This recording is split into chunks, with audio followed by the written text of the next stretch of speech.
Good morning. I'm Papa, and this is Papa's Plants.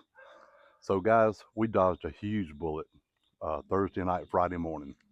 Hurricane Helene was projected to come right up through the state of Georgia, and was earlier thought that it was going to go just literally 15 or 20 miles to the west of us, the eye of the storm, which would have put us on the side of the big winds, huge rain, and we were worried to death about the gardens and the backyard nursery. We did all we could do, put up as much as we could put up. Of course, I've got thousands of plants on the ground, and just getting all those up and having a place to even put them is impossible. So we just kept our fingers crossed and hoped that everything would come out. And actually, it did. So during the night, Thursday night and early into Friday morning, the hurricane changed a little bit, and it actually moved to our east. So that put us on the west side of the eye.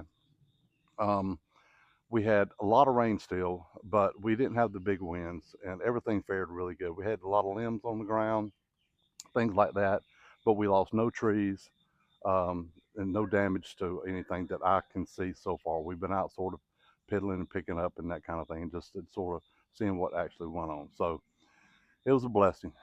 We were just fortunate. That's all I can tell you. So today, what we're going to do is, it's not going to be a long video. We're going to talk a little bit about, if you're going to have a small backyard nursery, you need to figure out ways that you can cut a few corners. I'm not talking about quality wise, I'm talking about financially. You need to cut a few corners here and there if you can, and to where you can make every dollar that you can possibly make. We're going to talk a little bit about pots. We're going to talk a little bit about material and what I use to pot up my plants. So hang in there with us. We'll be right back.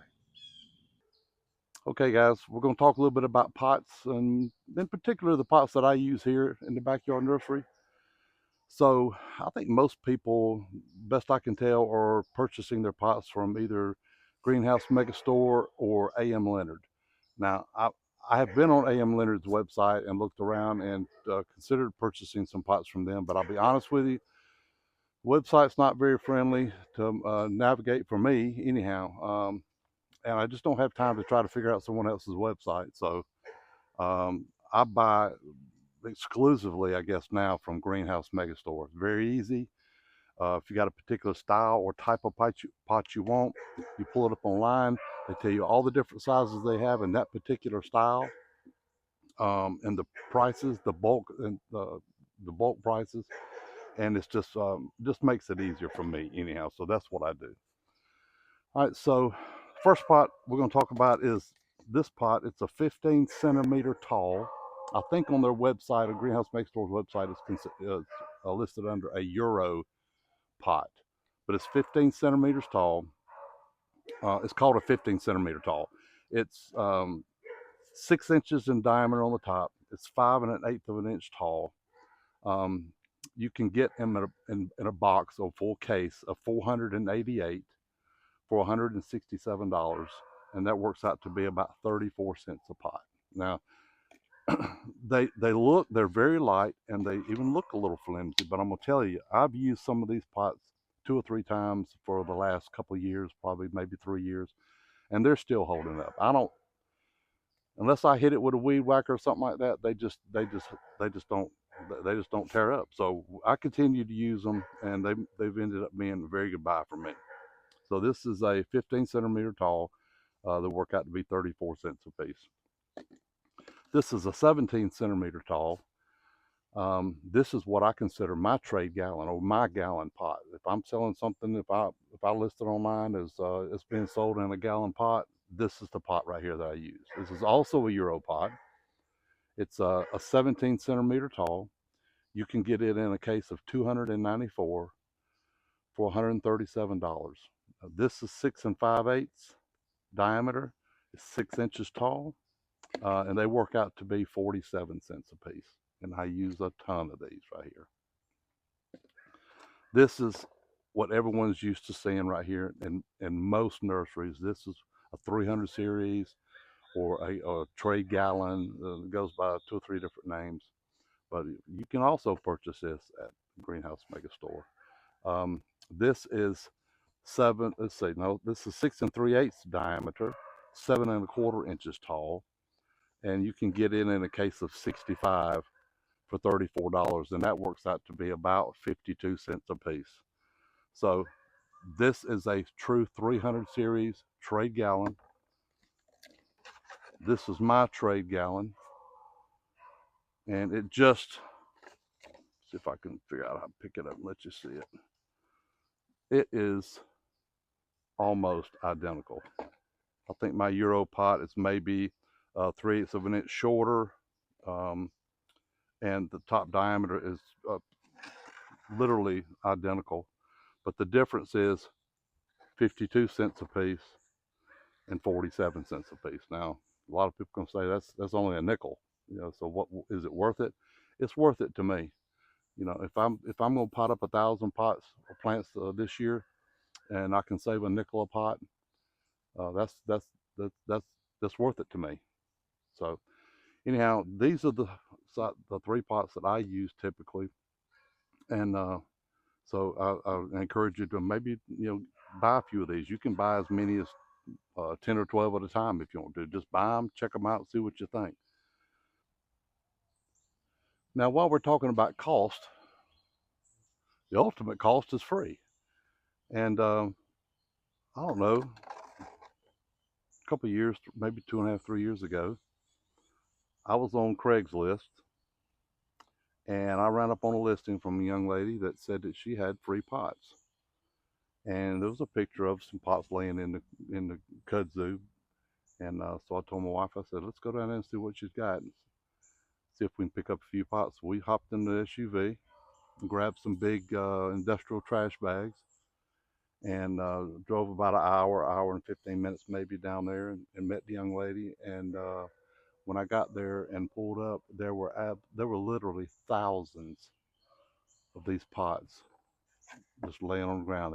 Some of them were stacked up, maybe 20 deep, and but they were covered over in kudzu, and it's really hard to tell exactly what was there. But we got in there and started digging them out, and there were 1 gallon, 2 gallon, and 3 gallon pots buried in there, and we got all we could put in that SUV, and I mean thousands of these pots. So we've been going through them, been using them for certain things, mostly trees, because I sell trees, that are not that big. I put a lot of trees in these, and we've been going through them. We've just about gone through all of these. So these two right here are typically the ones that we're using right now. So yeah, I just want to talk to you a little bit about pots this morning, and how important it is to, if you can save um, a nickel a piece on the pots, in the long run, when you start potting up thousands of pots, it's going to save you money. Okay, I want to talk briefly about plants and labels, and how you label your plants. Now, if you go to the big box store, they've got these big labels that are probably 2 or 3 inches wide, and got a picture of the plant on it. It's got a little bit of information on it about sun, how much sun the plant needs. It's also got information about what growing zones that the plant will grow in, and that kind of thing. But I'm gonna tell you something. I don't sell plants that won't grow right here where I'm at, and the people that buy my plants are from right here where I'm at. Other than like hosta, we do some mail order hosta, but hosta grows from zone 3 all the way down here to zone 8, and so I don't worry about whether or not a hosta can make it in someone's particular zone, because hostas are very they grow anywhere. So anyhow, quickly we're going to talk about the labels. I don't I know of people that have gone out and bought label makers and got all these sheets that and they go online with their and type it in the computer, and then they print it off, and then they tear them apart, and they bring them out here and they put them in their pots. But those labels that come on a sheet that you have to literally print on, and then you tear them apart, they're very flimsy and they don't hold up at all. This is the way to go right here as far as I'm concerned. You buy these off Amazon, you buy them by the thousands, and they're, oh Lord, if I can remember right, I think the last box I bought of these, 1,000 or so, was $8 or so, something like that. The biggest thing I want to talk to you about is how to label it. Whatever you do, do not use a Sharpie. You use a Sharpie to write on this right here, you think it's going to be there forever. But I'm telling you, if you use a Sharpie to write on this label in the spring, come fall, is very likely it's just going to be gone. This is what you use right here. Believe it or not, you use a regular pencil. I keep these pencils out here. I got pencils all over the yard and the shop, and everywhere I look, there's a pencil laying there. I buy them by the pack of 30 or 40 for a few dollars, and they're mechanical pencils, so I don't have to worry about sharpening them. If you want to get really particular, you can use a paint marker. Now, this again is not a Sharpie. This is actual paint, acrylic paint in a marker.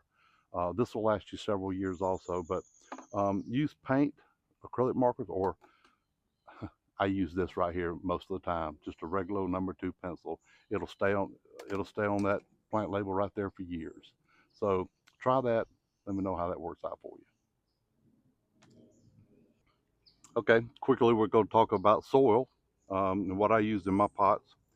I use something very simple. This is probably 75% ground pine bark. That's what's available down here where I'm at. Um, I get it. You can buy this at Lowe's. Actually, it comes in a package in a bag that's marked soil conditioner. But it is nothing in the world but ground up pine bark.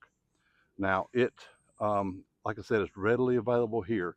So it comes in 2 cubic feet bags, and there's also a product called compost and manure that comes in a 1 cubic foot bag, and it is nothing in the world but pine bark that's ground up just a little bit finer. It's composted with a little bit of manure, and what I use is 1 2 cubic foot bag of soil conditioner, and I mix in 1 cubic foot bag of compost and manure. Both of those, like I said, both of those come from Lowe's here locally for me. And I also add in about 2 heaping shovelfuls of peat moss. The peat moss helps hold the moisture a little bit. You don't want too much peat moss in there, because what you want is you don't want the water to stand in your pots. When you water your plants, you want the water to run through them. Not just completely run through it too quickly, but you do want it to run through it. You don't want water standing in your pots. So the soil, like I said, it's very easy. I don't know if I can maybe pull it up here and let you see it or not. I don't know what that looks like. That is just ground up pine bark with a little bit of compost and manure and just a little bit of peat moss. Now, if you can buy this in bulk, if you can buy ground up pine bark in bulk, that's absolutely the way you need to go. I just found a supplier that I can get this from. Literally, it's the manufacturer that makes these bags that they sell to Lowe's. I found out that the manufacturer is only about 40 miles from me. They still sell it in the bags, but at roughly 50% of what the cost is at Lowe's. So you need to shop around, see what you can find, but you want something that drains quickly. You want it inert. Basically, you don't want it to. You want it just to be an inert material, because of course you're going to add your own fertilizer every spring. But yeah, that's what I use. Okay, guys, we're going to wrap it up right here. Just want to talk to you quickly about where we sell at. Of course, we have a backyard nursery, so we sell right out of our backyard. But we also go to the market. Local market here is about 15 minutes from my house. Opens the first weekend of April and goes through the last weekend of October. We're always there. We try to always be there the first 4 weekends, maybe five, the first 4 Saturdays or 5 Saturdays. It's early, it's still cool out. People are motivated to work in the yard, they're wanting to buy plants. So we make sure we're always there. And we do really good. This year, the first weekend, I think we did a little over 900, and we were just amazed, just blessed at how we did that first weekend. So after the first 4 weekends, then we'll typically be open 3 or 4 Saturdays here at the backyard nursery. I'm outside working in the yard anyhow. I'm out here working with these plants or cutting grass or whatever the case may be. So while I'm here, I might as well be open.